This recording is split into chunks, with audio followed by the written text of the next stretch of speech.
What is up? This SSF Survive here. Today I'm going to show you how to access the maintenance mode on your Nintendo Switch.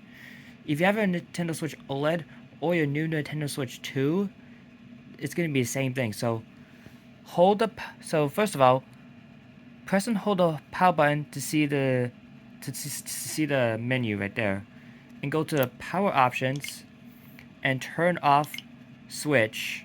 You can see myself there.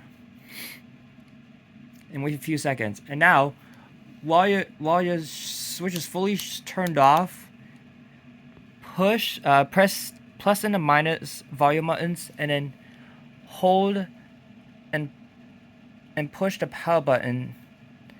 It's gonna be hard to do with one hand, so I'll do it. Let's do it. Okay, I think I got it now.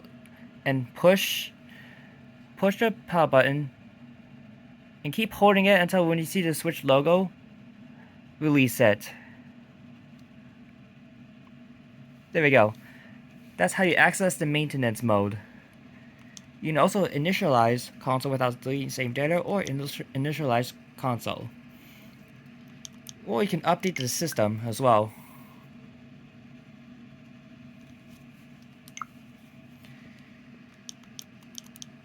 That's how to access the maintenance mode. To exit, press the power button. And then turn it back on.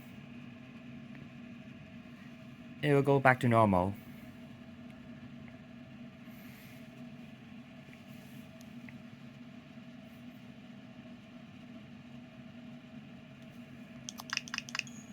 There you go. That's how to access the maintenance mode. Hopefully this video will be helpful for you guys. So see you next time then.